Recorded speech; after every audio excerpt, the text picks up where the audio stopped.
Hello, you guys. How is everybody doing?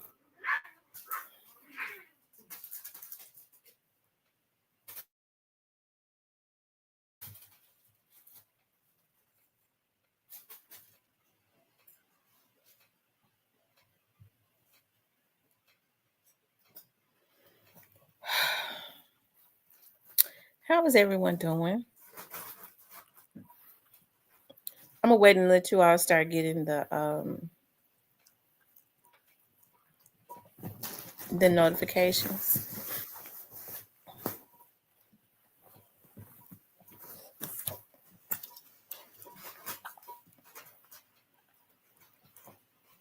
I'm gonna let people start getting the notifications. Hey, Miss Shan, how are you? Hey, Dot again. Yeah, I, I tell you. Hey, Miss Lynn. Hey, Miss Tyranny. Hey, Miss Shelley.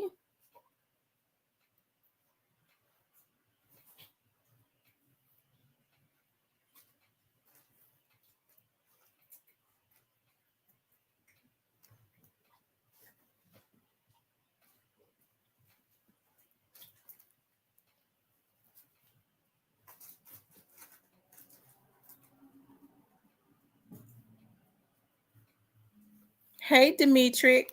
How is everybody doing? Make sure you guys please like, share, and subscribe. Hey, okay, there's Miss Shan. I'm gonna wait and start letting people come in to the room. Hey, Miss Keita. Hey, Ken. How are you?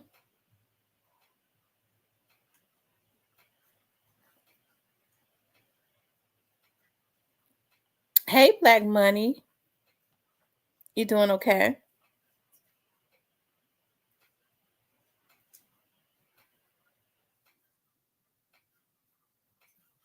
I hope everybody is doing okay.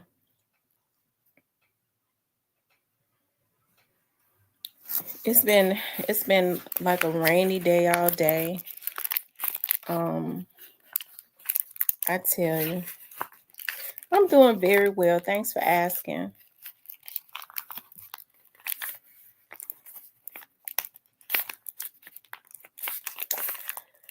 We'll get some more. Hey, the Alabama hitter. Yeah, that's wild. That's wild. I was. It's funny because I had a conversation with somebody today, and I was like, "Them boys going to jail." So, because I mean, it just ain't no denying what we saw. Right? We saw what we saw, and wow, I tell you, I was shocked. Hey, Diane called me. I didn't even know it. It's funny because I had a conversation with somebody like early this morning. It was like, you know what? Because the trial was on the fifth floor at 201. And it's like you can't even get off on that fifth floor. I don't know if you got going in the courtrooms. I was like, nah. And I had forgot it was like, well, they waiting on the verdict. I was like, oh, okay, so they're waiting on the verdict. And I forgot they did the closing arguments and stuff. And yeah. I don't know how long did they deliberate? Um T, I love your channel and I watch all the time because you always go live at the wrong time.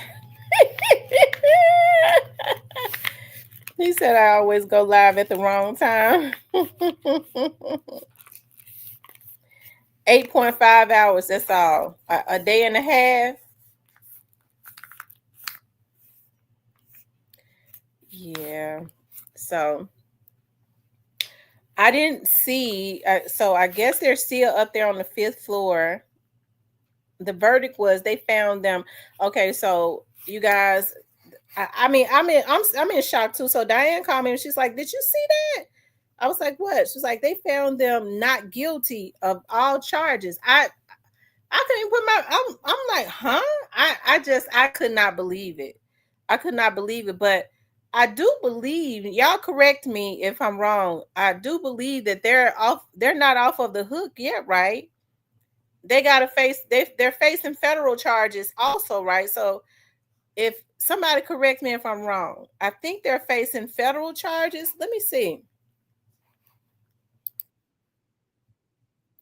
You all hit the like button.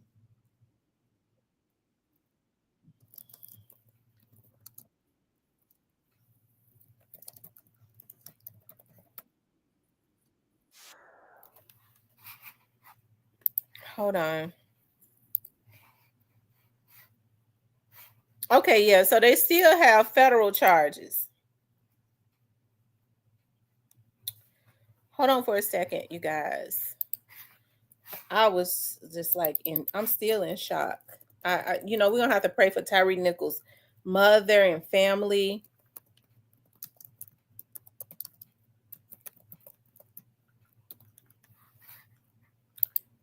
Hold on, you guys.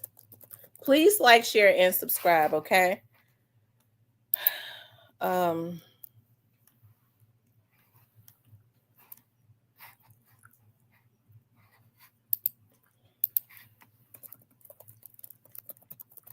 hold on, you guys. I'm pulling it up.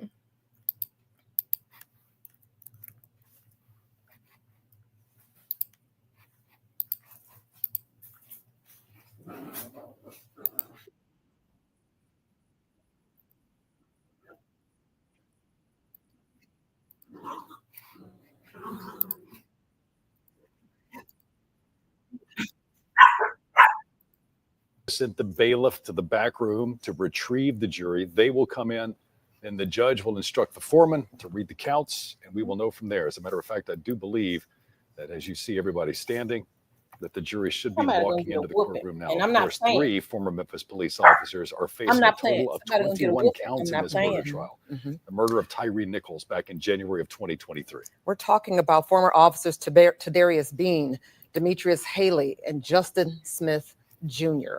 Those are the 3 that the judge and the jury, of course, is focusing on right now. As you can see, the people in the court, they have just taken their seats at this hour. What we are waiting on is for the judge to get handed the verdict. The jury will hand up that verdict. And of course, we'll be reading it to you shortly. The jury, as Darcy said, is right off the top of us cutting into programming, got this case just after 12:30 yesterday. They deliberated for roughly 4 hours, maybe 4.5. They reconvened this morning at 9:30 in the jury deliberation room.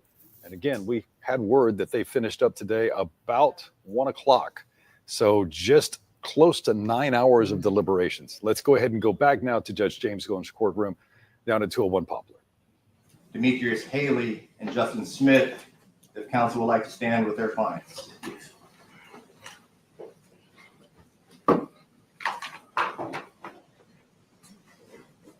The verdicts read as follows. Count 1, second-degree murder. We, the jury, find the defendant, Tadarius Bean, not guilty. Count 1. We, the jury, find the defendant, Demetrius Haley, not guilty.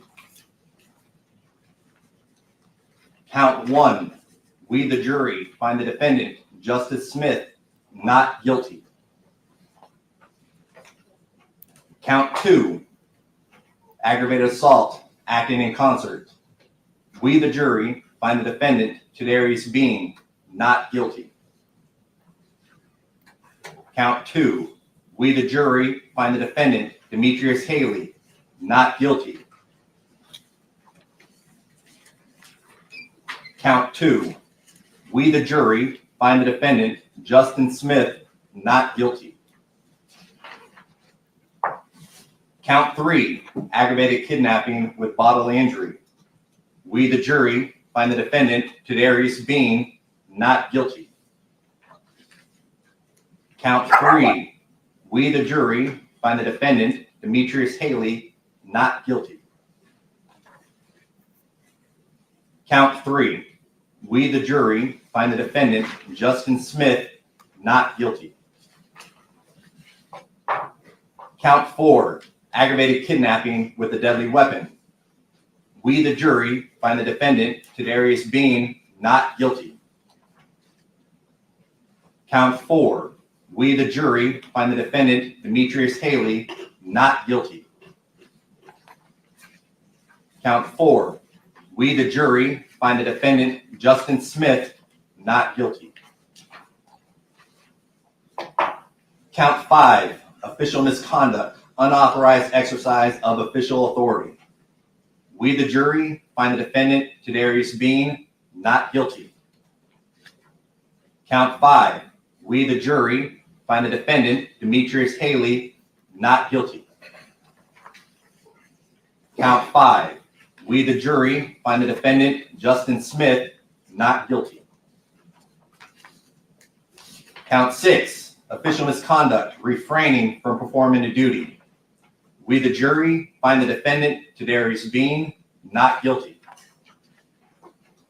We, the jury, find the defendant, Demetrius Haley, not guilty. We, the jury, find the defendant, Justin Smith, not guilty. Count 7. Official oppression. We, the jury, find the defendant, Tydarius Bean, not guilty. Count 7. We, the jury, find the defendant, Demetrius Haley, not guilty. Count 7. We, the jury, find the defendant, Justin Smith, not guilty. All verdict forms have been signed by the foreperson. Attorneys, you can have a seat with your clients. Ladies and gentlemen of the jury, you have performed your duty. We appreciate the time and attention that you all have given to this case. We will now excuse you all from the courtroom.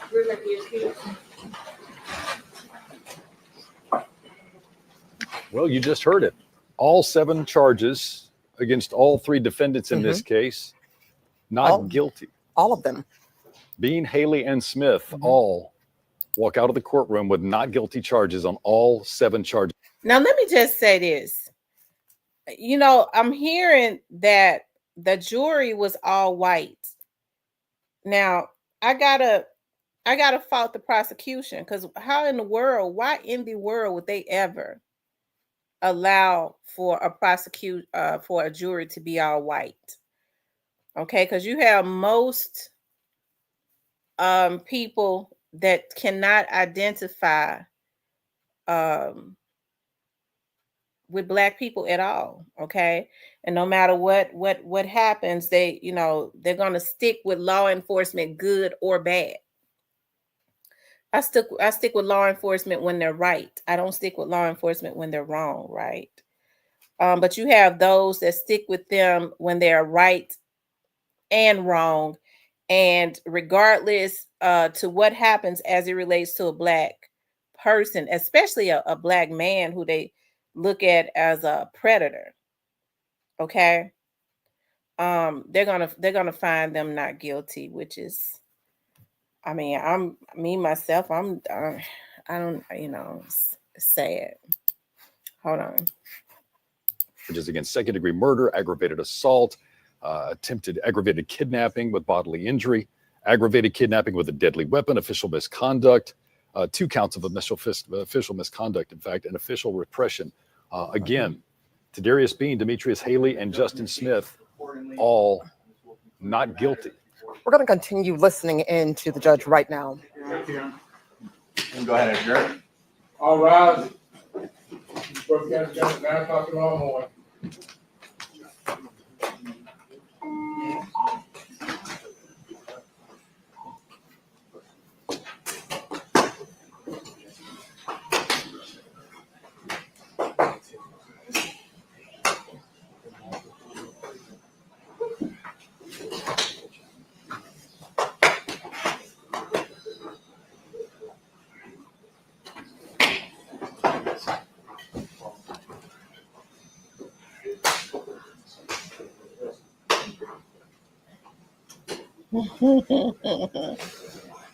Hey, exposing the truth.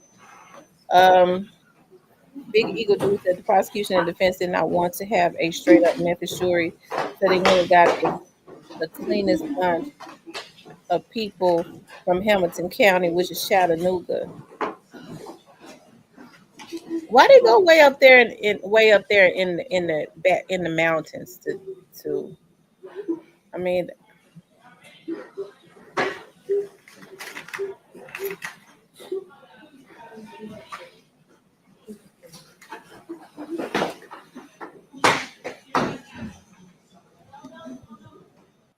I can pay you cash for your house, no matter what condition it's in. If you need to sell your house for any reason, click the button under this video to see if my offer. What you're looking at.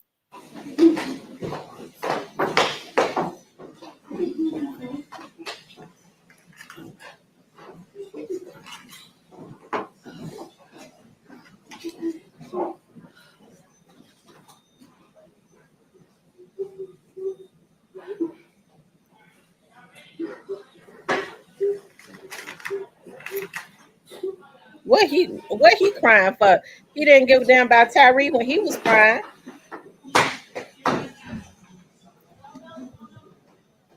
What you're looking at there are all three defendants, Tadarius Bean in the light-colored suit, along with Demetrius Haley and Justin Smith. You saw Haley and Smith embracing there for quite some time as Bean walked up. A very quiet celebration inside Judge James Jones' courtroom. Again, on all 7 counts, all 3 defendants not guilty. Fox 13's investigative reporter Kayla Solomon has been in the courtroom from the very beginning. She joins us right now. Kayla, all 7 counts not guilty for these former officers. Yeah, that's right. Very emotional the second that the courtroom doors opened from both the victim side as well as the family of the defendants. We saw them. I was actually sitting right behind them in the courtroom as the verdict was read. As you know, all 3 men, Tadarius Bean, Demetrius Haley, and Justin Smith, acquitted of all charges, found not guilty of all charges, as well as those lesser charges that the jury had to consider. This came after about 8 hours of deliberation between yesterday as well as today. But now we know the fate of these 3 men. They have been acquitted of all 3 charges. Now, at this point, we're waiting to hear from both the DA's office as well as the attorneys for these defendants. Of course, this whole entire trial has been about 5 witnesses for the state, and we saw more than 15 from the defendants. Now, as soon as the doors opened, we heard the families of defendants. They were saying, thank Jesus, thank God. They were very happy that their family members, of course, were acquitted of these charges. But again, now we know the fate more than 2 years after the beating death of Tyree Nichols. Kayla, of course, this is by far not the end of the road for these 3 officers, plus the other 2 who were accused in this, Emmett Martin and Desmond Mills.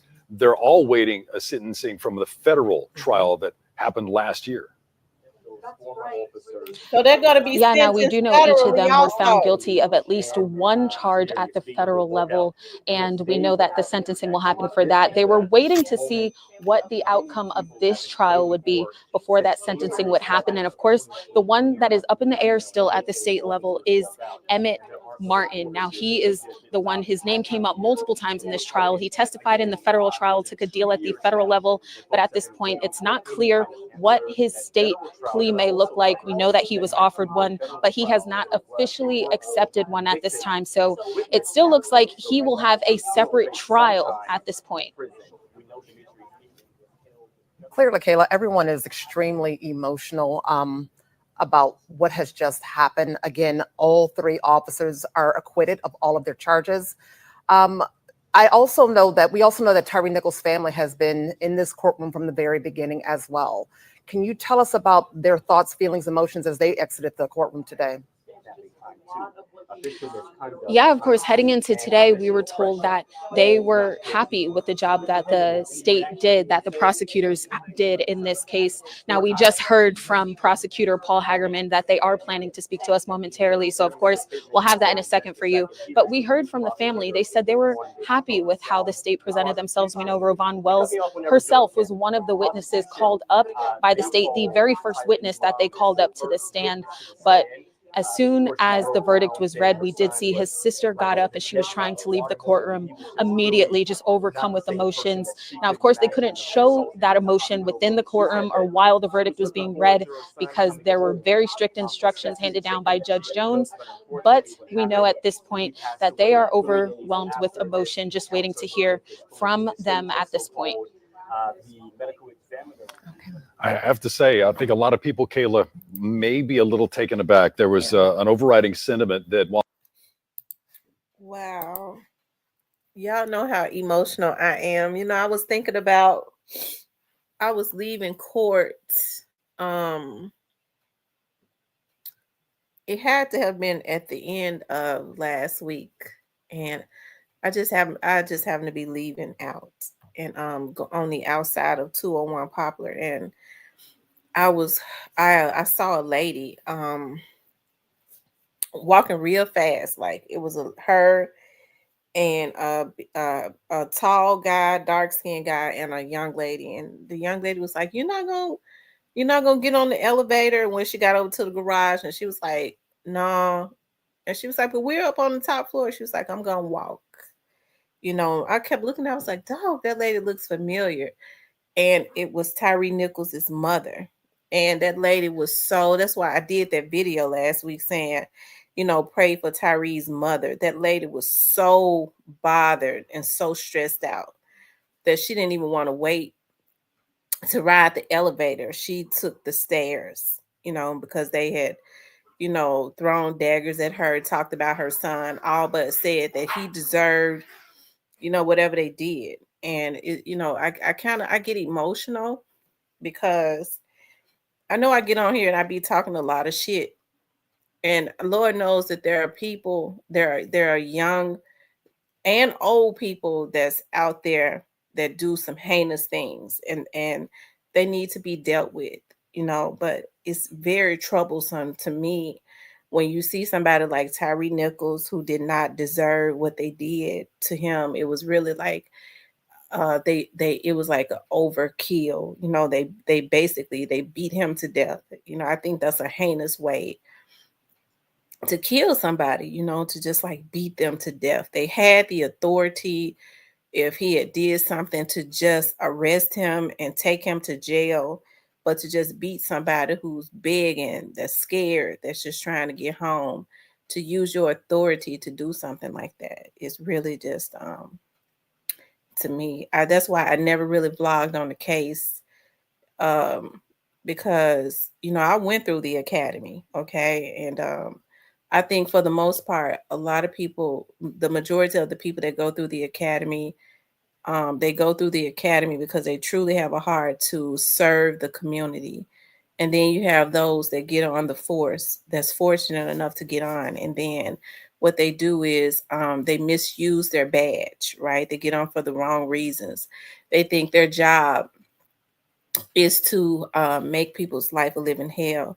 I'll never forget, when I first came on, when I first became a traffic officer, and I already had 2 kids and stuff. And you have to think about, I hope that they have grown above that. But it was messed up because what we dealt with was a bunch of male whites who had never really been around Black people, that had lived in the suburban areas in Memphis, right? And they was just flat out racist, because what they did was they kind of exerted what they had heard in their households, right? And so, that you would hear them say that they wanted to ride in places like North Memphis or South Memphis so that they could basically harass Black people, right? And the thing that really got me, because I was older at that point, I was in my 20s. The thing that I couldn't understand was how, even if they were the senior traffic officers or whatever, how they would have Black people who didn't really know who they was, right? That would allow them to say these things, even if they was the senior traffic officer, right? And because I was already older and I had kids, I would always call them out. You know what I mean? And I thought about that a lot. I was like, wow, I do know that there are bad officers. Everybody and it has nothing to do with the name officer. That's what I be trying to get people, or the job. It has everything to do like with the person. That is just that person's character, right? They are no good individuals that just so happen to become police officers. That's what I be trying to get people to decipher, right? So, hey, I think that they're going to have to deal with, the federal situation. I do know that of course their commission has been taken. I know for the state of Tennessee that they would never be able to be an officer, and probably nowhere else. Since they've been charged federally, they're going to have to do time. They'll never be able to be commissioned ever again, right? That's probably the only thing that's good about it. But the sad thing is, that Tyree had lost his life, and that his family, for his family to have to go through this, I can't understand how they could have been, I don't see how this happened. But let's listen to Steve Mulroy.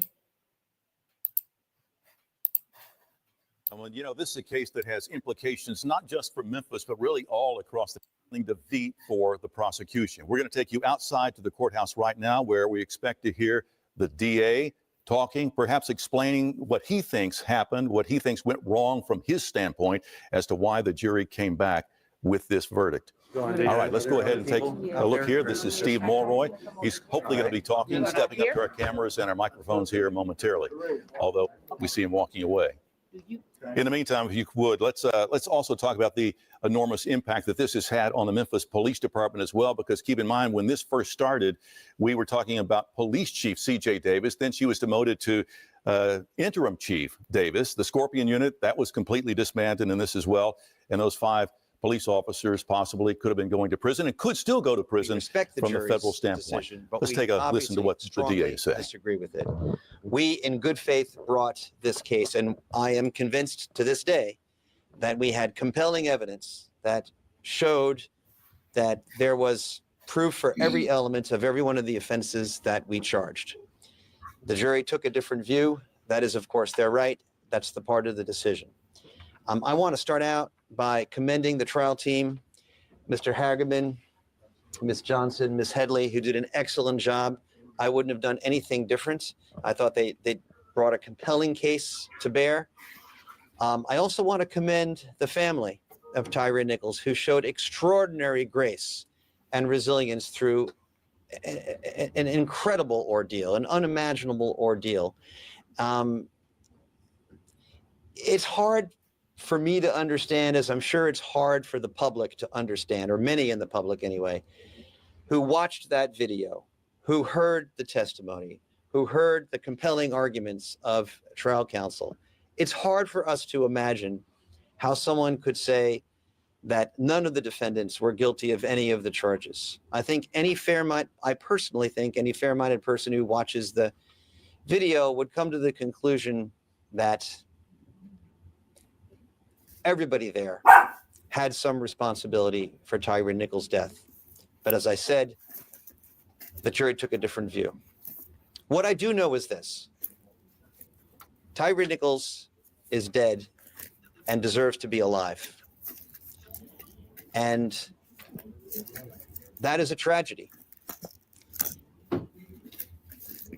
It's my hope that the public understands that this is part of the system, and that our office will continue to push for accountability for everybody who violates the law, including, if not especially, those who are sworn to uphold it.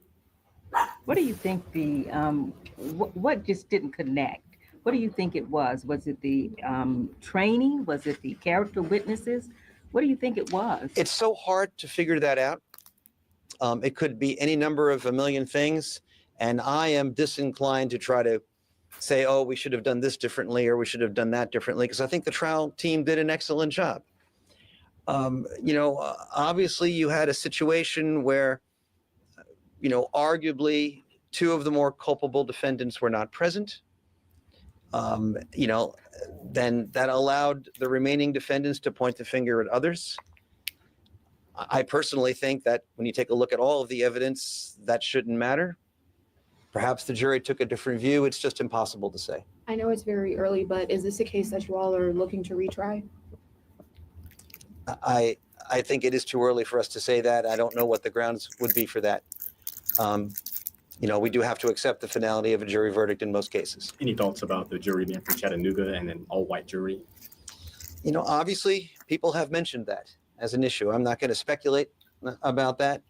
You know, I think it's a testimony to the fairness of our criminal justice system that we bent over backwards to get a jury from another jurisdiction to assure that the defendants were given a fair trial. Beyond that, I don't think I should comment. The defense worked on pointing at Emmett Martin as the most violent of everyone there. It seems. I'm gonna say this: Steve is out of touch. Steve is out of touch. No, you could. Steve was a law professor. He's never tried a case. Nobody. No experienced lawyer would have ever allowed that. An all-white jury, a African-American man that they was going to paint as being a thug and resistant and all of that. An all-white jury who would be pro-police regardless of whether they're right or wrong, because they're not on the other, they're more than likely not going to be on the other end. On the bad receiving end as it relates to any police. Okay. So Steve is out of touch. I hate this. Steve is out of touch. Okay. He is. That the man have landed with the jury. You're securing a guilty plea for Emmett Martin. Can you talk a little more about his involvement? Well, obviously, I think the proof speaks for itself. And Mr. Martin was, you know, extremely involved and culpable and, you know, played a key role in the unjustified death of Tyree Nichols. You know, what's going to happen over at the federal court and what will happen with his case remains to be seen. What kind of conversation did you have with Tyree Nichols' family when they left today?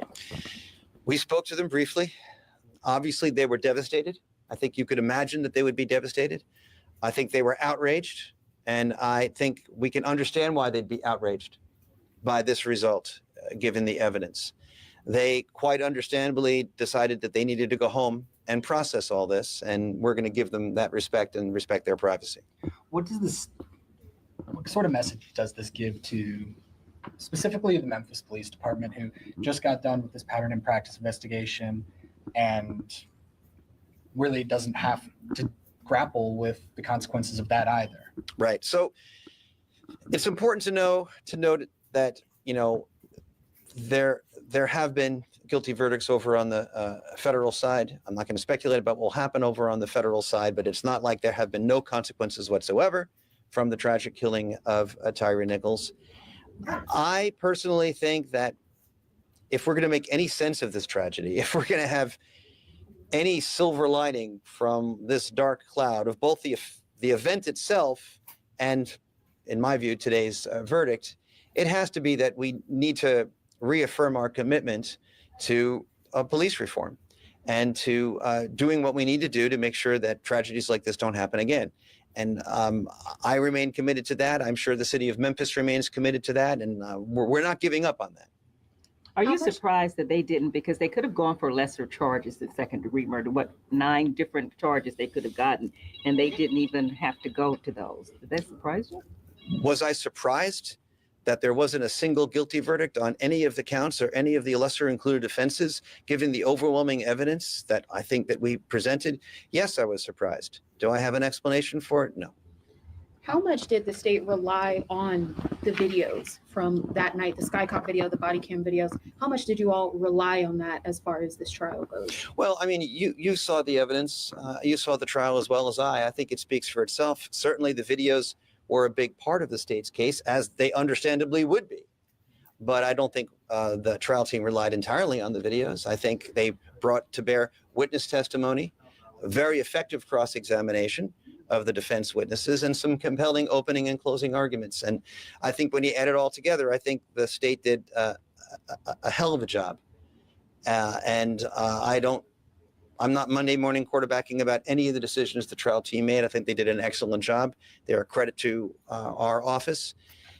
You know, anybody who does any kind of jury trial work knows that you just can't predict what a jury will do. Them's the breaks, and it's a bitter pill to swallow, particularly in a case like this. But like I said, we can strongly disagree with the jury's verdict, but we nonetheless respect the jury. So, like I said, I can't understand why you don't get some African American jurors that can identify with this whole situation, being they're African Americans and have African American sons and daughters, right? I'm not saying that Caucasians don't run into issues, but they don't have the issues as it relates to racial profiling and all of this crap. That a lot of it happens more in the African American community. Do you have any messages for people in the community who have had direct confrontations with not only the Scorpion team, but other police officers? There are federal lawsuits that are currently underway, people who have accused the Memphis Police Department of brutality. Do you have any message to them? I guess my message to the community would be twofold. A, even if you were out there outraged by this verdict, please respond in a lawful, peaceful manner. Second, as I said earlier, with respect to any charge of violation of the law, including by those who are sworn to uphold it, we'll enforce the law. And just as we did aggressively in this case, we'll do that in any other case in which the facts and the law suggest that anybody in the law enforcement community or anybody else has violated the law and used excessive force. Does Mr. Hackerman or Headley or Johnson have any comment? Yeah, please. Y'all tried the case. Hacker? We tried real hard. We fought real hard in there. We knew this was always going to be difficult. As DA Mulroy said, we're trying the three least culpable in terms of, obviously Mr. Martin was the primary actor and he's entered a guilty plea. Mr. Mills with the baton strikes, again, a primary actor, and he's entered a guilty plea. So we knew this trial would be hard. I think y'all saw us fight in there. We did the best we could, and the family, they've been great through this. Today's heartbreaking to them, but they've been with us fighting. What is it like for you all to go through all of this and looking at the video and talking with the family and definitely expecting something else? It's disappointing. It's heartbreaking. You try cases. It's a business of trying cases, though. Okay? There's always risk and there's reward, but we keep on going. We try to get justice. And I think we tried hard in there this week to get justice. I know the family was behind us and, we didn't get the result we wanted or they wanted, but they've thought about Tyree obviously a lot this week, and they're thinking about Tyree now. And it's been hard. Yeah, I hate this.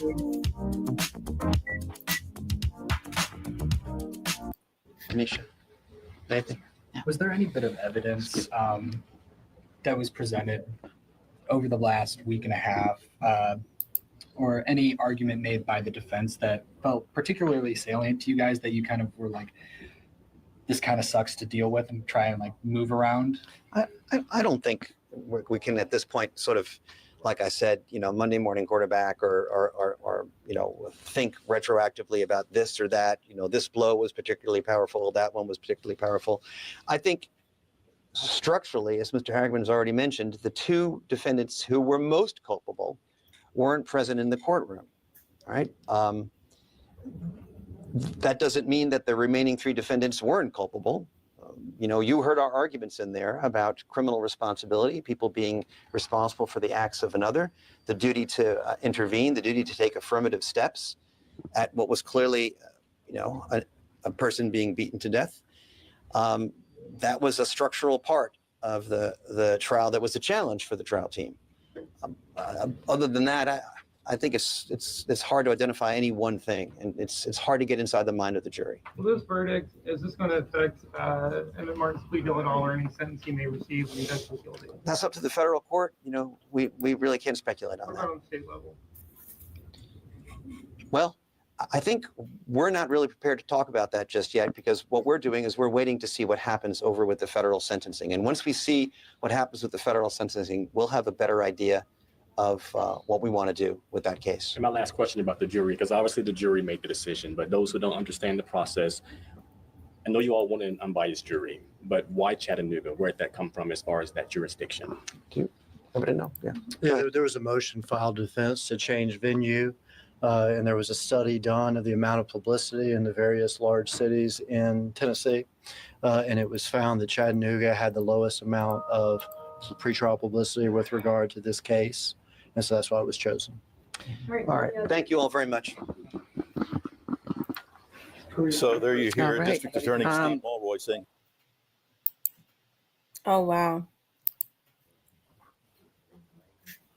Let's listen to Tyree's mother. I didn't get the opportunity to hear her.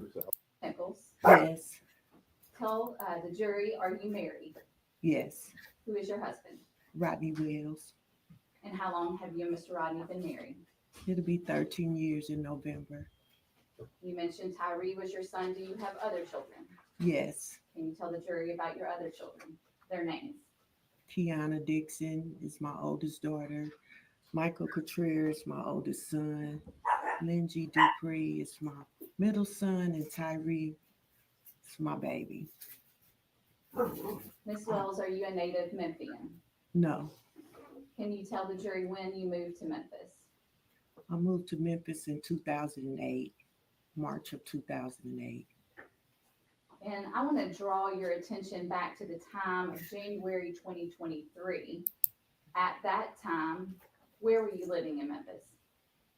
It's 6743 Castlegate Lane. And who lived with you at 6743 Castlegate? My husband and my son Tyree. Where were you employed back at that time in January 2023? First Horizon Bank. Was Mr. Rodney Wells employed at that time? Yes. And where did he work? At FedEx. Was Tyree Nichols employed at that time? Yes. Where did he work? At FedEx. Did your husband and son work together at FedEx? Yes. I want to draw your attention specifically to the date of January 7th, 2023, a Saturday. Tell the jury what you remember about how that day started and specifically your interactions with Tyree that morning. Well, when I woke up that morning, Tyree wasn't at home. He came in about 11:30 that morning. There was a co-worker that was teaching Ty how to drive the forklift. So Tyree would go in on Saturdays and they would, he would teach him how to do the forklift. Tyree, like I said, he came in about 11:30. We spoke briefly. He went and laid down. He got up about 2 o'clock or something like that. He took a shower, messed around the house. And about 3:30, he was on his way out the door. And as he was on his way out, did you have a conversation with him before he left? Yes, I was actually in the kitchen. I had just was taking out some food for dinner that night. He asked me what I was cooking. And he said, Mama, are you getting ready? Are you cooking some chicken? And I said, yes. And he said, well, how are you going to make it? And I said, well, I think I'm going to do sesame chicken today. And he just kind of rubbed his stomach. Feel extreme fatigue or have blurred vision due to diabetes? Place this under your tongue and flush out. Okay. So about 3:30, he was on his way out the door. He hugged me and said, I'll see you later. Did he enjoy your sesame chicken? No, he never made it home to enjoy my sesame chicken. Tell the jury what's the next thing you heard about Tyree that day? Well, about 8:30, I say about 8:30-ish, 8:45, somewhere up in there, we got a knock at the door. My husband and I, we were getting ready to watch a basketball game. I was complaining about my stomach hurting earlier. So he decided to come in the room with me and watch the game. And we were just going to lay across the bed and watch the game. We got a knock at the door. Bang, bang, bang, Memphis police. My husband went to the door. I heard a gentleman say, does Tyree Nichols live here? My husband, he paused a second, and then I came to the door, and I said, yes, Tyree lives here. I'm his mother. What's going on? They proceeded to tell me, the police officer that was at the door, it was actually two police officers at the door. One proceeded to tell me that Tyree was arrested. And I asked him why he was arrested. And they said for DUI. And DUI, that didn't sound right to me. And tell the jury, why didn't that make sense to you? Because my son, he doesn't drink like that to have a DUI. We're not drinkers in our families. So Ty would barely drink a beer, or something. So it just didn't seem right to me. They proceeded to ask me, was he on drugs? Did he do any type of drugs? And I said, no, we don't do any type of drugs. Smoke a little marijuana. And I said, why?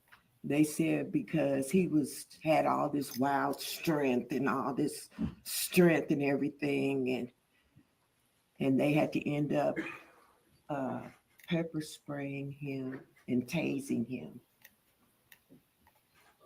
And that still didn't sound right to me. And I made a statement. Well, if all of that happened, then somebody must have put something in his drink or something if they were saying all of this stuff happened. So the officer told me that they're going to be taking my son to the hospital. I asked him where my son was, and the officer said he was nearby. And I said, nearby? And they said they were going to take him to the hospital because he had been tased and pepper sprayed. I said, well, okay, what hospital is he going to? I need to go. The officer told me that I could not go because Ty was arrested. He proceeded to get some more information from us and everything, and then they left. After those officers left, what did you do next? After the officers left, I started kind of pacing the floor a little bit. I got my phone and I started trying to call my son. He didn't answer. I told my husband, come on, let's go. Let's go find Ty. He took a little too long and I had jumped in the truck, my SUV, and there was another police officer just sitting out there. So my husband came. We were going to take the route that we thought, Ty would come home. And because they were saying that they were taking him to the hospital, we just kind of assumed that it would be St. Francis because that's where normally they take, people. So as we got into our vehicle and we drove to Rains and Castlegate, we made a right on Rains. No, we made a right on Ross. I'm sorry. We made a right on Ross. We got down to Rains in Ross. And that's when we noticed Ty's car. Now, that intersection at Ross and Rains where you see Ty's car, how far is that from your house, Miss Wells? Maybe a half a mile. When you saw Ty's car there, what did you do? We immediately pulled over, and I got out the car and I started speaking to the officer that was there. The officer asked me again. It was a different officer. He asked me again, was my son on any type of drugs or anything, because he just had all this strength and all this Hulk Hogan strength and everything, and they had to do all these things to him in order for them to arrest him. And I kept trying to find out why they were arresting him in the first place. And did that officer you were speaking with at Ross and Rains answer that question for you? I really, no, I don't recall.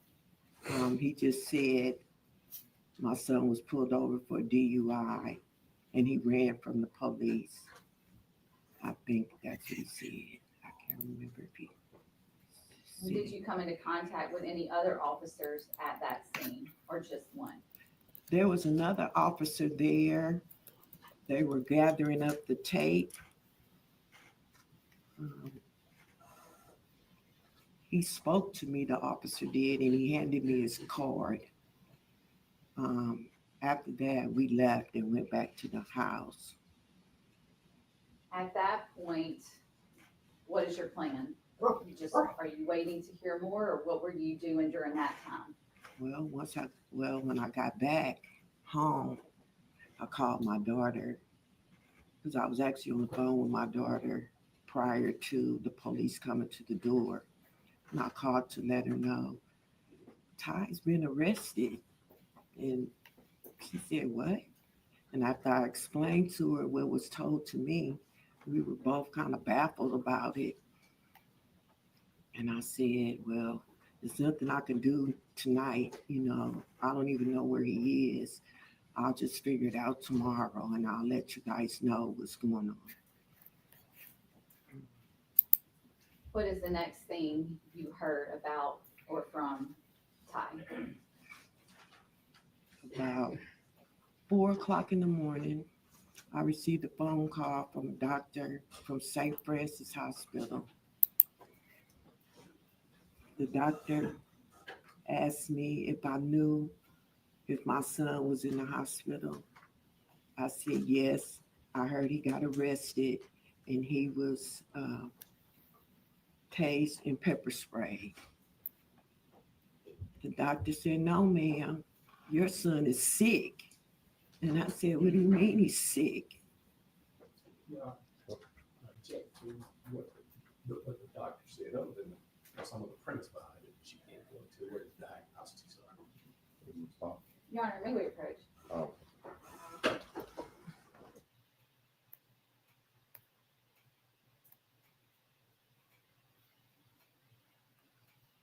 Wow, y'all, this is sad. It is.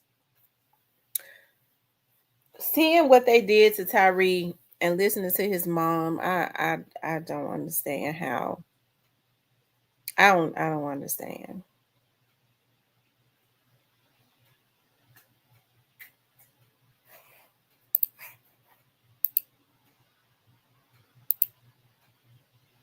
Now we need to get to the hospital and go see Ty.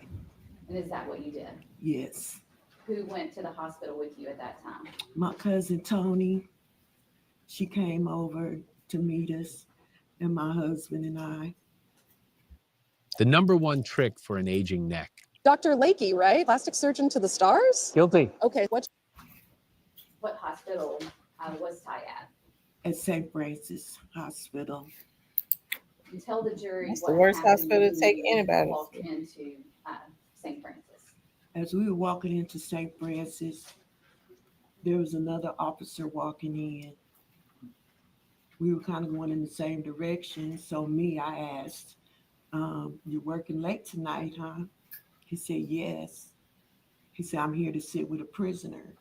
And I said, well, is the prisoner's name Tyree Nichols? And he said, yes. And I said, well, that's my son. He said, oh, okay, well, follow me. So we all proceeded to walk to Ty's room. Ms. Wells, I know this is going to be difficult, but I want you to explain for the jury when you went in Ty's room, what you saw, what Tyree looked like, what you saw, what you felt, what happened in that moment. When I walked into the room and I saw my son, I immediately went over to him and I fell out on him because my son was beaten to a pulp. His head was the size of a watermelon.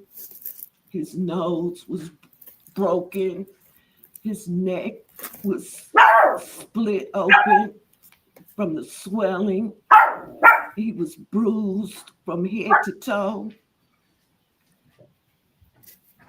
It was like they beat the shit out of him. That's what they did. They beat the shit out of my son and left him for dead.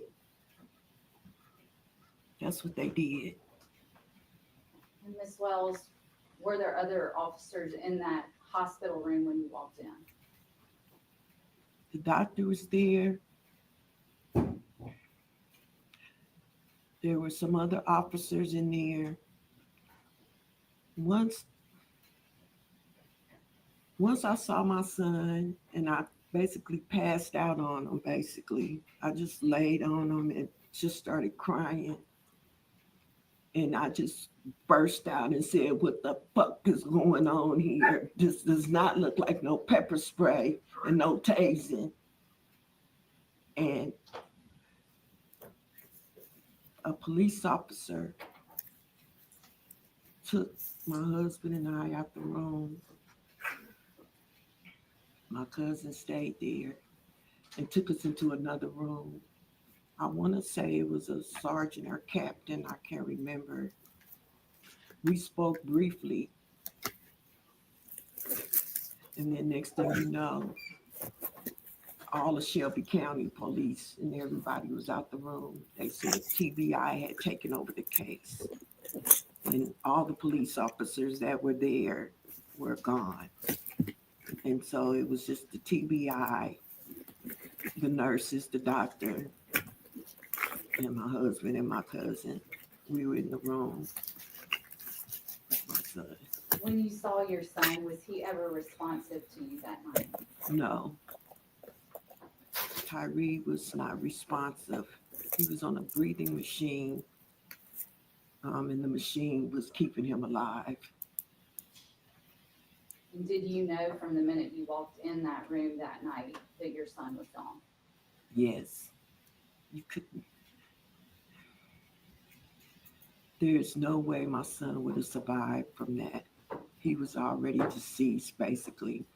I say they must keep him on those breathing machines for 72 hours. But my son was deceased. Ms. Wells, several days after that, did you get a call like that from the hospital on January 10th informing you of your son's passing? Yes, I got a call a little after 2 by the same doctor, Charles. I want to say Charles. I can't remember. I meant to look. I can't remember. He said, Mrs. Wells. I said, yes. He said, this is Dr. from St. Francis Hospital. I said, yes. He said, I just called to tell you that I pronounced your son deceased at 1:41 p.m. And I just lost it. I dropped the phone and I lost it. I lost it. I lost it. I lost it. I lost it. Because the first thing I had to do is try to figure out how I'm going to tell his siblings that their little brother is deceased. That was one of the hardest things that I ever had to do as a mother, is to explain to them. I called my daughter. When I explained it to her, I heard her falling down the stairs. She cracked her nose. And the fact that I'm from California, all my kids still live in California. So it was very difficult to not be there to tell them. I called my middle son, my oldest son, Michael. I told him, I don't even think he even heard me. And the reason why I say that is because a couple days later, he called. He said, Mom, what's going on with my little brother? Why haven't you called and told me anything? I said, Mike, Ty is gone. And he just lost it. He was like, what do you mean he's gone? I said, I told you Ty didn't make it. And he lost it. And I had to call my other kids. My middle son, I had to call him. And then my god kids and everybody just started. Everybody knew at that time. Yes, that was the most hardest thing that I ever had to do as a mother, as a parent, to tell the siblings that your baby brother is deceased, and really for no reason at all. Ms. Wells, at the time that Ty passed, how old was he? Ty was 29. He was a 29-year-old young man still trying to find his way in life. You know, he hadn't found his way yet. He was getting there. He loved to skateboard. Hush. Hush.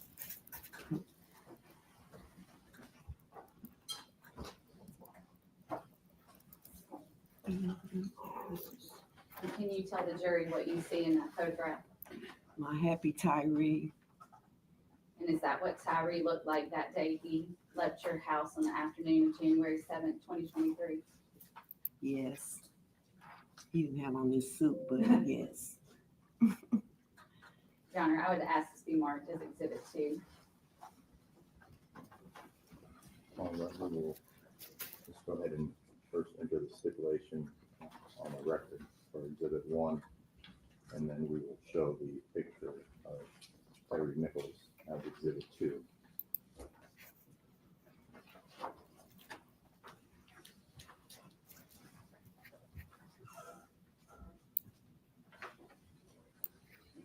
Your Honor, permission to publish. Yes, sir.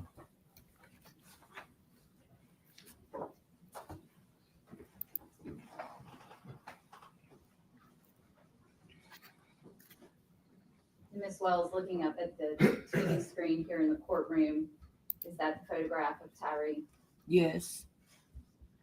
Is that what he looked like that afternoon when he left your home? Yes. Yes, that's what he looked like. And Ms. Wells, after this occurred, you had been told, you mentioned that the officers said that night that Tyree was nearby. Yes, nearby.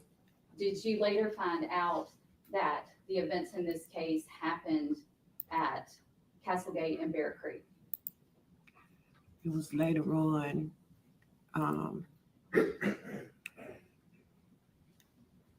Actually, my son, they were looking at different videos and things of that nature, and they realized that this had happened in a neighborhood. And as they started putting two and two together, they realized that it happened in the first cul-de-sac of our subdivision. And tell the jury, if you can, about how far from your front door to where this happened, that cul-de-sac where Castlegate and Bear Creek is, how far away is that? About 80 to 100 feet.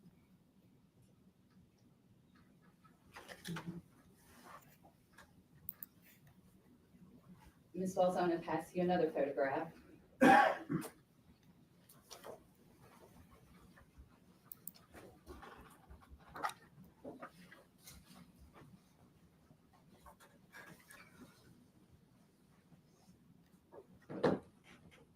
Wells, do you recognize what's in that photograph? Yeah, I recognize And can you tell the jury what you see there? my son beaten to a pulp And where was that picture taken? at St. Francis Hospital. My husband actually took this picture.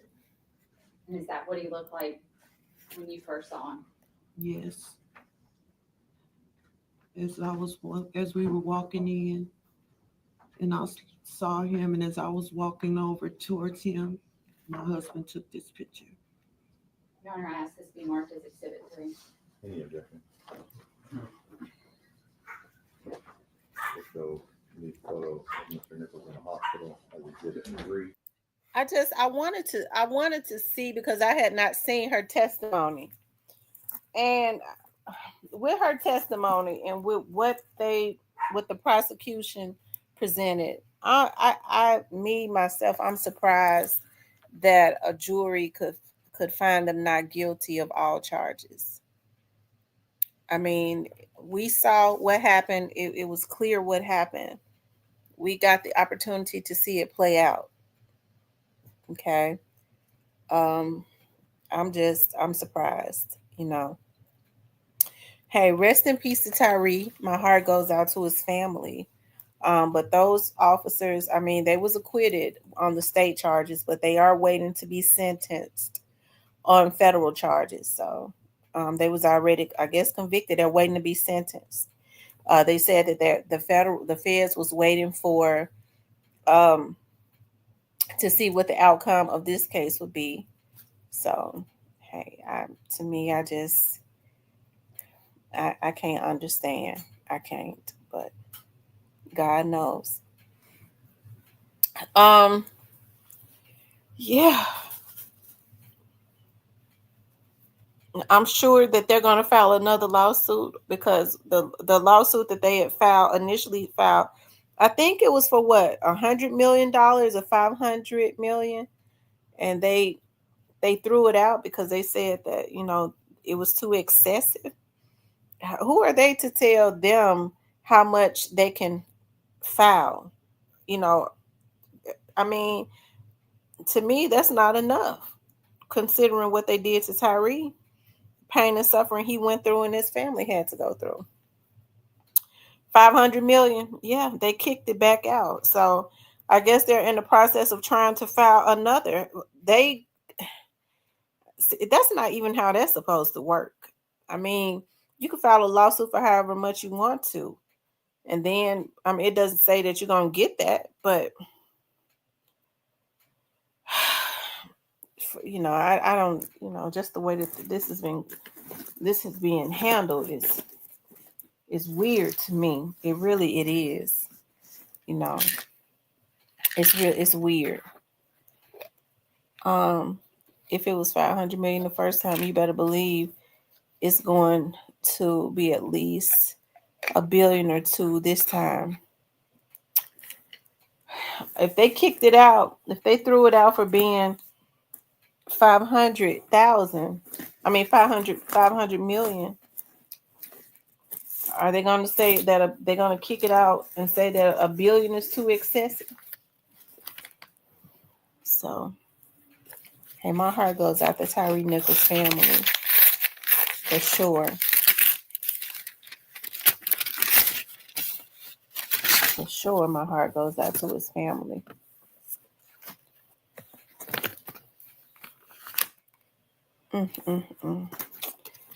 I know God sees all and knows all.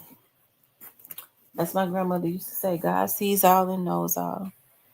The judicial system is a joke. Oh, wow.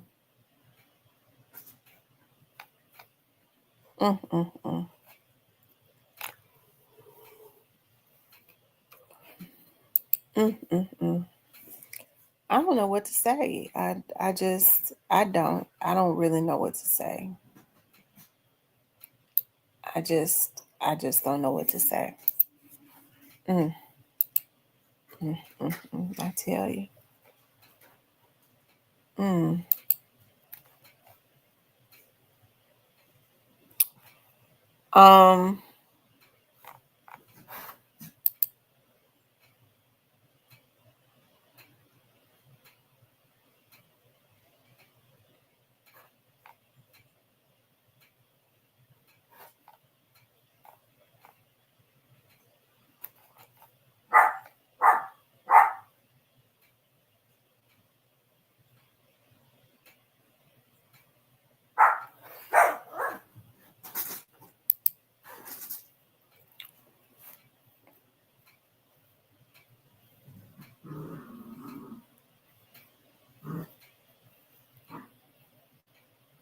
They should be guilty at state level.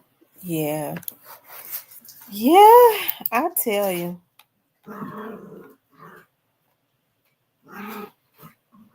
Anyways, you guys, I wanted to get on and talk about this. This is sad. No. I was trying to see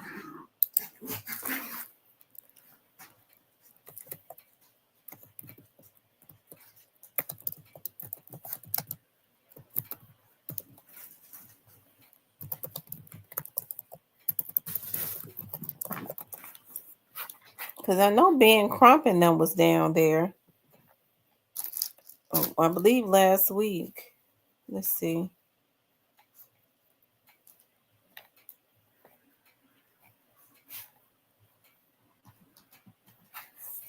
Hold on, let me see something.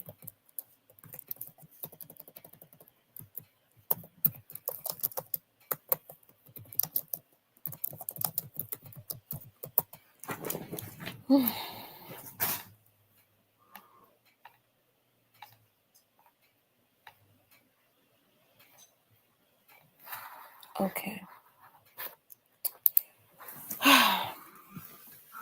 Hey, James, how are you? Okay, he was there on Monday. Okay. I tell you. Well, I hate this. I do. I can't understand for the life of me. Like I said, I can't.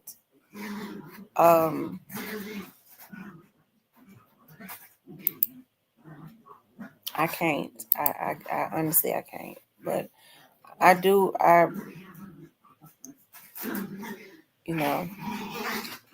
hate this for his family. And for him. He didn't deserve to be beat like that. He didn't. So I tell you, I was looking for reactions to the verdict. I'm trying to see if Ben Crump has said anything.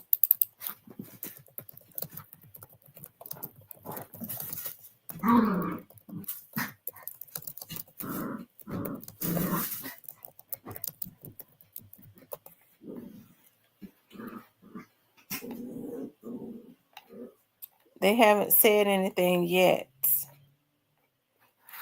Hold on, you guys. Let me check something else.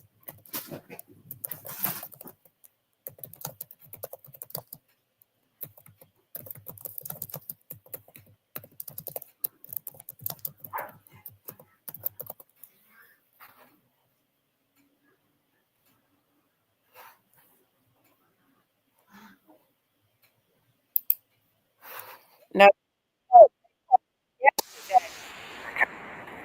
Ben Crump said yesterday.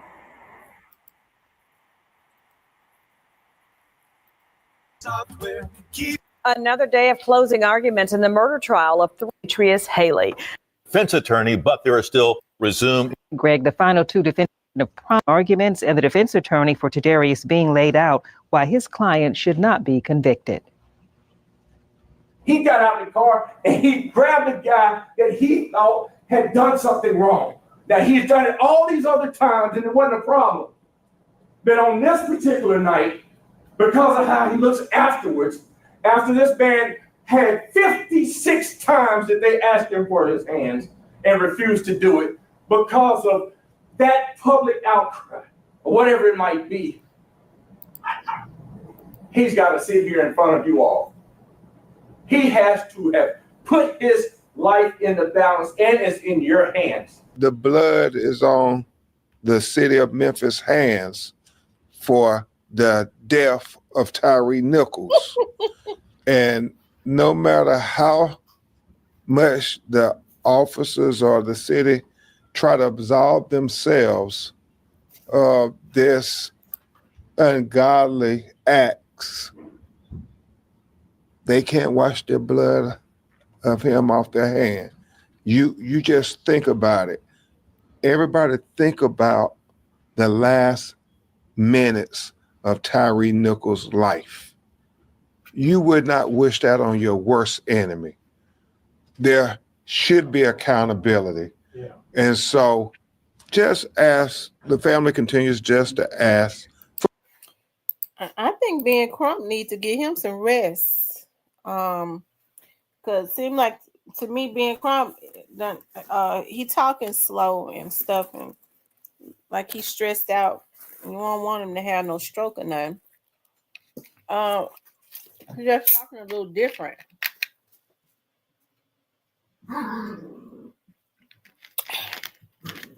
Shout out to Ben Crump though. He says they will sue for their jobs back. They can't get their jobs back.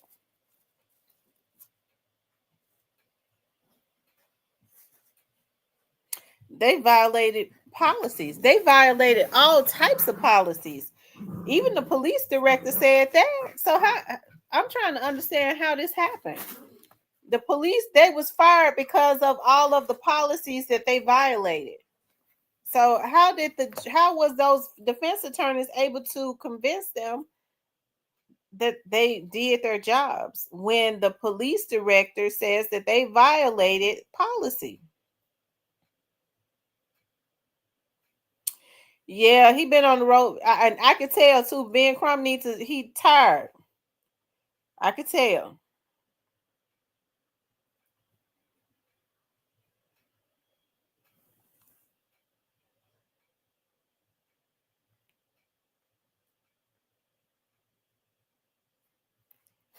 Thank you, JT, for the $5. The jury pretty much disregarded the video. Yeah, the jury disregarded the video. That's sad. I hate that. Mm-mm-mm.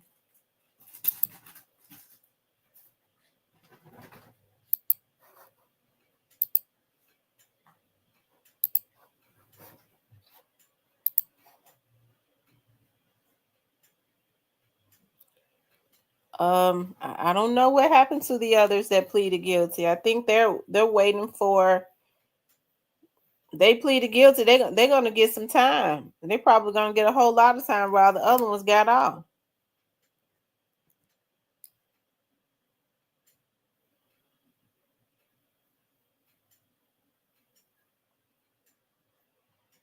And which they should get some time.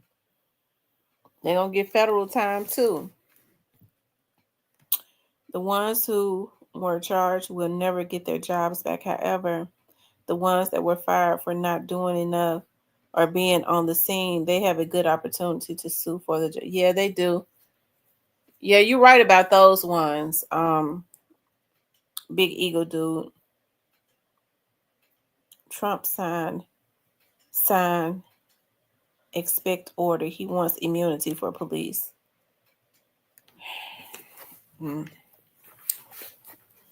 Lord have mercy. Anyways, you guys.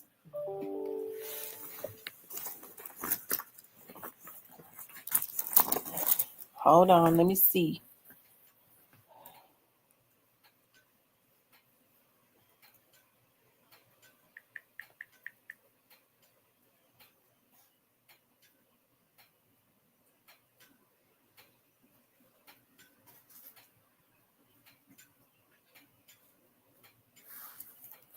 Probation prepare for additional disappointment.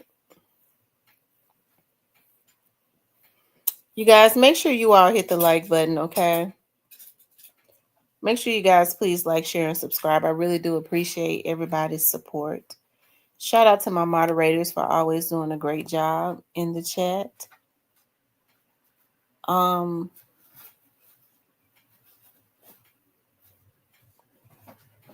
Yeah. Anyways, you guys, rest in peace to Tyree Nichols. I want to go to the gym. I need to go to the gym because I was sitting here thinking about, I saw, y'all know I'm always talking about food, right? I'm on my healthy kick though. I saw this YouTube chef make a chicken and broccoli Alfredo bake, and then she took it and poured it on top of potatoes. And I know potatoes are starchy, so the chicken and broccoli Alfredo bake would be good, would be healthy, but I want the potatoes too. So I need to go to the gym. I've been doing good. So I want to get back on tonight because I want to talk about some stuff, y'all. You know what? I think I want to get back on tonight and talk about, I'm just becoming like fascinated with talking about you know, Young Dolph's case, okay? You working out with me, exposing the truth? You down 20 pounds. I'm down 12 pounds. I'm down 12 pounds and I need to get down 25 more, okay? And I'll be good.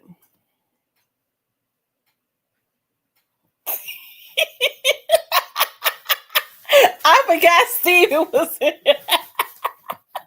Oh, well, I'm not gonna do the potatoes. I'm just gonna do the chicken and broccoli Alfredo bake. I think that'll be good without the potatoes. My thing is exposing the truth. I really don't. I really eat like, I think it's the snacks for me because I'll pick up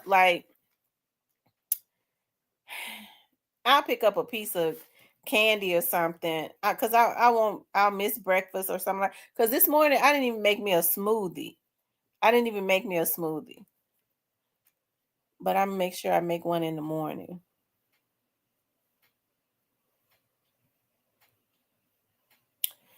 Make me a smoothie. I like mango banana. Yeah, gotta cut the sugar out. So I think I'm gonna do mango banana smoothie in the morning.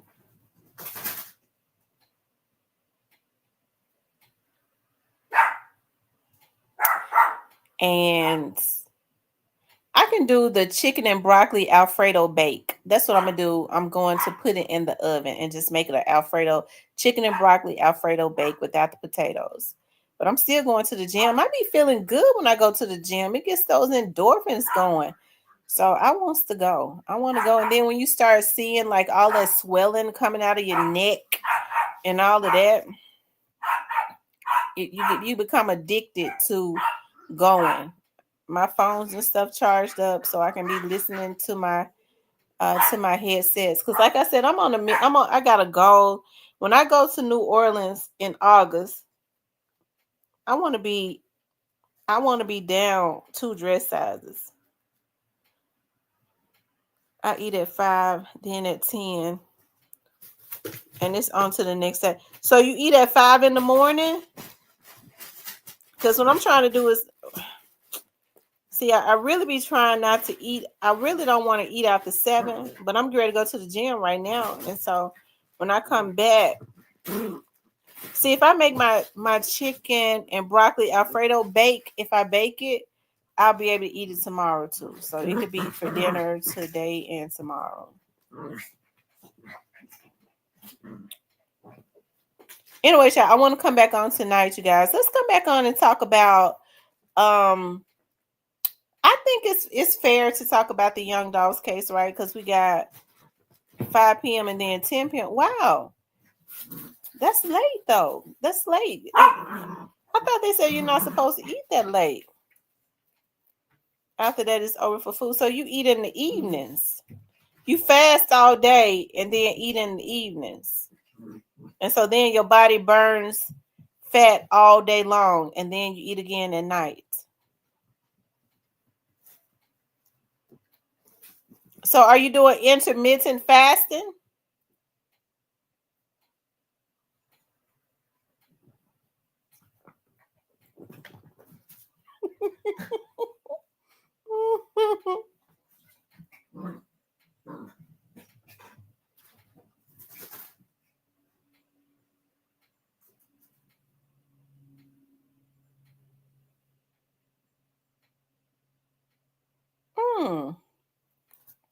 Most men lose weight faster than women because I've been losing a pound a day. Yeah, most men lose more weight than women because our stress hormone is in our belly. I already said I think I'm gonna go get my stomach sucked out next year. I do, because I'm gonna tell y'all something. When when I had a surgery, appendix, the doctor cut me down. He must mess my belly up. And so even before my stomach got big, because that happens with age, it starts to get bigger. He still didn't sew it back up right. Women's stress hormone is in the belly. I said I think I want to go get my stomach sucked out.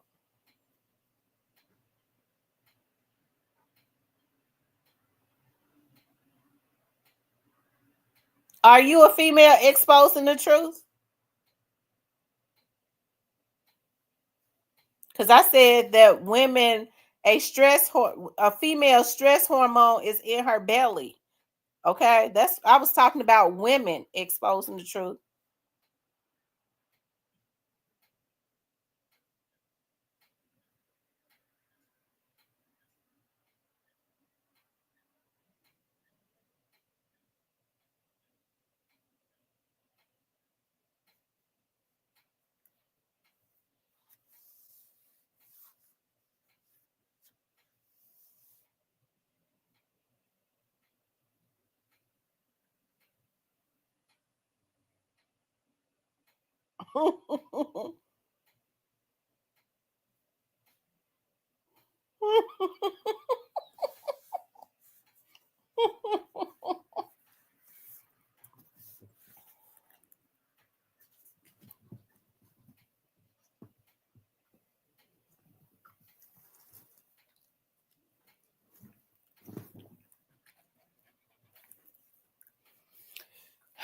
Yeah, I'm getting ready to go on. Y'all want me to get back on tonight? Hopefully, I don't be too tired. I'm gonna do a chicken and broccoli Alfredo bake without the penne noodles, without the potatoes.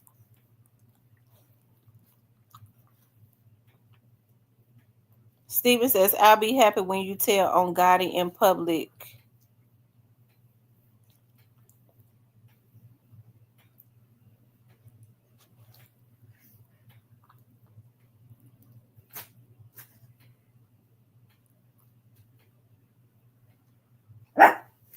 Who blocked exposing the truth? Who blocked?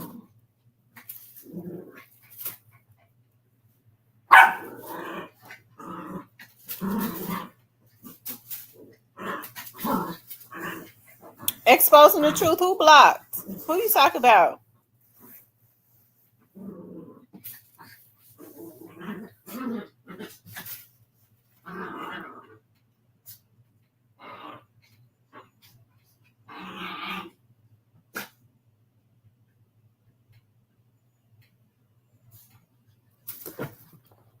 Who you blocked from? You blocked who from seeing your comments?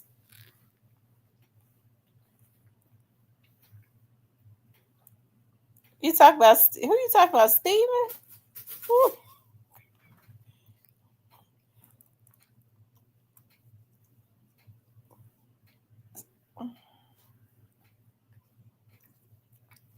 You talking about you blocked him?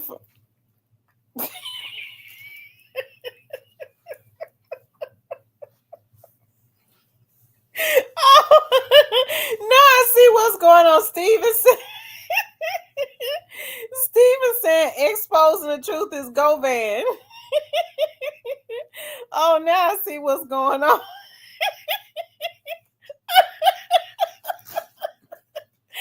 Oh, okay. Also, Steven think exposing the truth is Govan.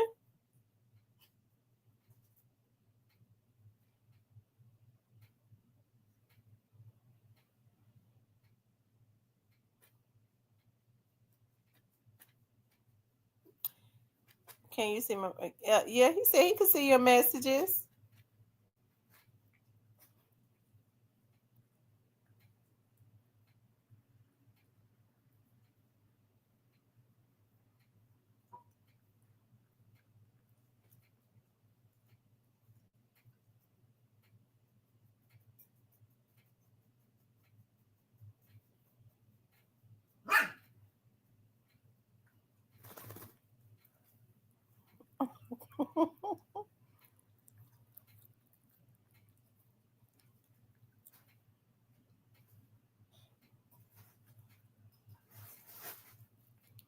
Cypress says, Stephen, don't you think Stanley is quit? Justice for Doubt says that Stanley is really Stanley. Justice for Doubt says Stanley is really Stanley, and he's not quit.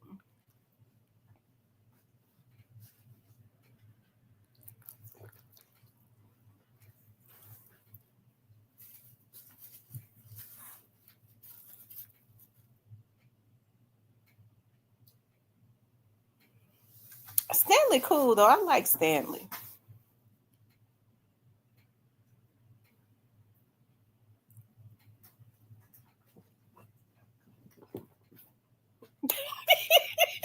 Steven.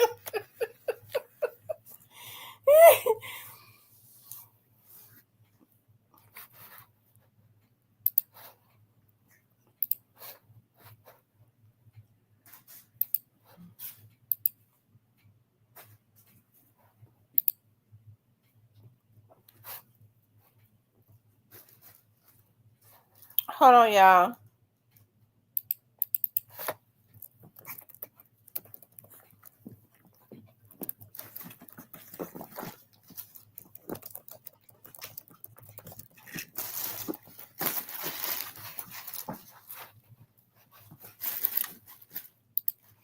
Hey, look at your messenger.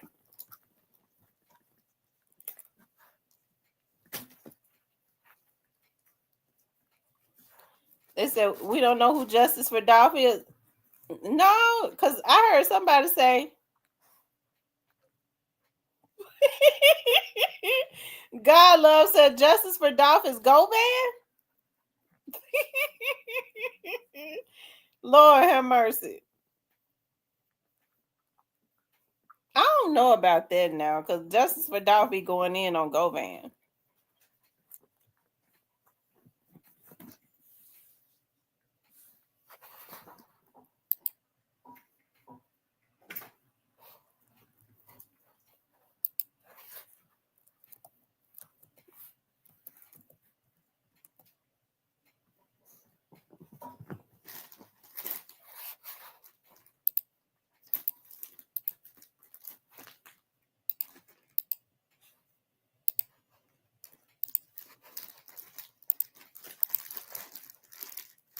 Hey, the realty.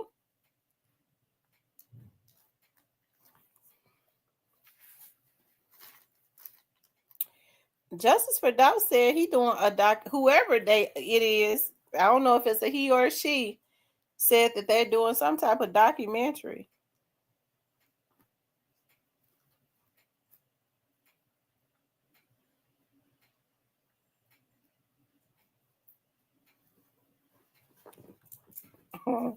I'm surprised Justice for Doubt. Well, if I was talking about Dolph, he would be in here. Justice for Dolph was on live with us until 2:00 in the morning the other night. They so funny to me.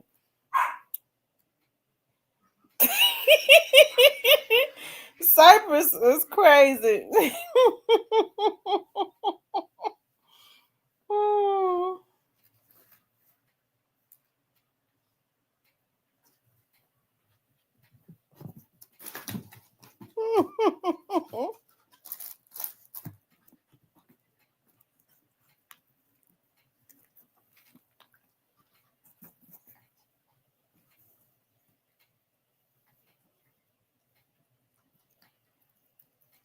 Yeah, I like Justice for Doubt. Justice for Doubt, cool. He come in here, he be cool. Justice for Doubt. Justice for Doubt is hilarious.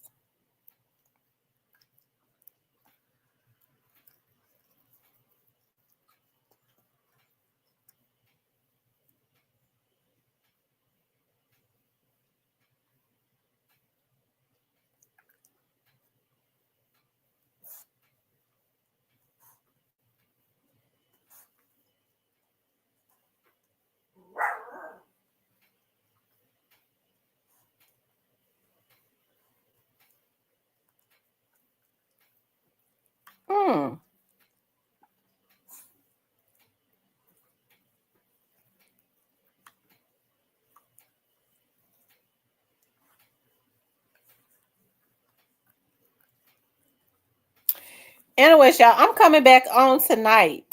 Okay. I'm gonna come back on tonight. We're gonna talk about. I gotta go to the gym though, so that I can eat my chicken and Alfredo bake.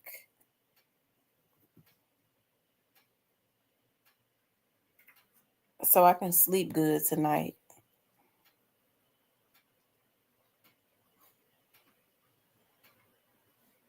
On Ross Road. Okay. Oh wow. Rest in peace to Tyree.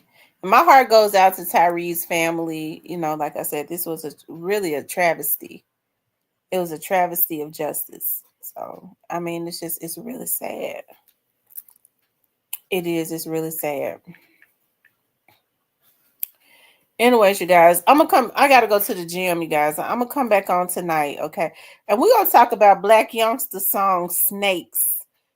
Yeah, that's what we're gonna do. We're gonna talk about Black Youngster song Snakes. That's what we're gonna do. We're gonna give him some free publicity, you know. That's what we're gonna do. We're gonna give Black Youngster some publicity. So that's what we're gonna talk about tonight, okay?